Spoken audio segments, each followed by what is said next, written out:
आज हम लोग देखेंगे भाग विधि द्वारा वर्गमूल को कैसे ज्ञात करते हैं। आपका प्रश्न है भाग विधि भाग विधि द्वारा वर्गमूल ज्ञात करे। भाग विधि द्वारा वर्गमूल ज्ञात करे। प्रश्न संख्या 1, जैसे मान लीजिए 81 है। 81 का वर्गमूल क्या है? सबसे पहले क्या करेंगे, दोनों तरफ इसका एक एक पाई खींच देते हैं, ठीक। उसके बाद इसका जोड़ा लगाते हैं, ठीक ना। हालांकि है दो, इसमें एक जोड़ा हो जाएगा, तो इसीलिए ऊपर से एक जोड़ा यानी कि 2 अंक तक पाई खींच दीजिएगा। और जो अंक यहाँ लिखेंगे वही अंक यहाँ पर लिखते हैं। जो अंक यहाँ लिखिएगा वही अंक यहाँ लिखेंगे। और दोनों को हम जब गुना करते हैं तो इससे ज्यादा नहीं होना चाहिए। इससे कहने का मतलब 81 से ज्यादा नहीं होना चाहिए, वैसा अंक लिखिएगा। जैसे मान लीजिए हम 8 8 ऊपर नीचे लिखे 8 और दोनों गुना करते 64। यहाँ पर देखिएगा 81 से कम है थोड़ा, 8 को थोड़ा आगे चल जाते हैं, लेकिन 9 ये दोनों गुना करेंगे तो कितना आएगा? 81। दोनों अंक बराबर हो जाता, इसीलिए ऊपर लिखेंगे 9 और दूसरे स्थान पर लिखेंगे भी 9।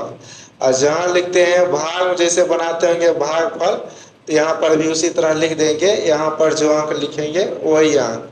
और दोनों को जब हम गुना करते तो कितना है? 81। 81 यहाँ लिखेंगे और जोड़ कर यहाँ लिखेंगे। ये दोनों अंक को जोड़ कर यहाँ लिखते हैं, तो 9 9 कितना होगा? 18। 9 9 18।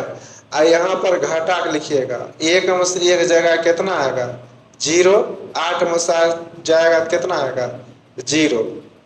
अब मान लीजिए दूसरा लेते हैं 64। इसमें भी उसी तरह कर बनाएंगे। सबसे पहले दोनों तरफ पाई खींच देंगे और इसका हम जोड़ा लगाते हैं। एक जोड़ा में होता है 2 गो, एक जोड़ा में 2 गो। हालांकि है 2 अंक, तो एक बार ऐसे पाई खींचिएगा ये हो जाएगा, ठीक है ना। तो जो अंक यहाँ लिखेंगे वही अंक यहाँ पर लिखते हैं, ठीक। जैसे मान लीजिए यहाँ पर 5 लिखेंगे तो यहाँ भी क्या लिखेंगे? 5। तो यदि हम 5 ऊपर और नीचे लिखते हैं, दोनों गुना करेंगे तो कितना आता है? 25। तो 25 तो होगा ना, ताकि 64 जो है ज्यादा है, 25 कम है। यहाँ पर थोड़ा अंक बढ़ा के चेक करते हैं। जैसे 7 ऊपर 7 नीचे 7 लिखते हैं, तो 7 7 49, अभी भी कम है। 8 लिखते हैं, 8 बटे मतलब 8 ऊपर अंक है नीचे भी 8, तो 8 8 कितना होता है? 64। अब मान लीजिए यहाँ पर 8 है, यहाँ भी 8 है, दोनों गुना किया कितना है? 64। और यहाँ भी 64, दोनों मिल गया। यहाँ भी लिखेंगे 8, यहाँ भी लिखेंगे 8। और जो अंक जहाँ पर ऐसे लिखिए, जो अंक यहाँ लिखिएगा उसमें से एक अंक यहाँ पर लिखते हैं। आई दोनों को जैसे गुना किया तो कितना है? 64। 64 यहाँ लिखेंगे, आई दोनों को जोड़ कर यहाँ लिखते हैं। और यहाँ पर क्या करेंगे? घटा के लिखिएगा। तो 8 4 में से 4 जाएगा 0, 6 में से 6 जाएगा 0। ये था 2 अंक का। अब जैसे मान लीजिए एक अंक लेते हैं, मान लीजिए आप लेते हैं 4, तब क्या करिएगा? उसे भी उसी तरह ऐसे पाई खींच दीजिएगा। जब भी ऐसे पाई खींचिएगा एक जोड़ा रहेगा तभी। यहाँ हालांकि एक है, इसमें जो पाई कुछ नहीं खींचिएगा, जो अंक यहाँ लिखेगा वही अंक यहाँ लिखते हैं।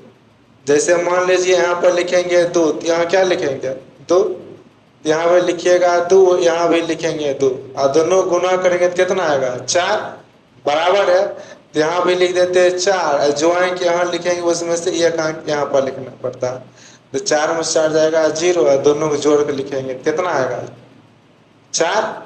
इस तरह से 81 का वर्गमूल 9 होगा। 64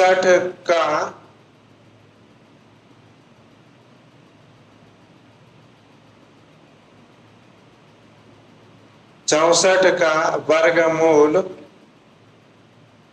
8 होगा,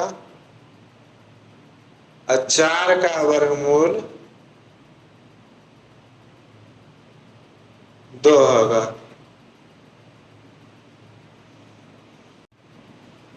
तो कल आप लोग जो है सो 9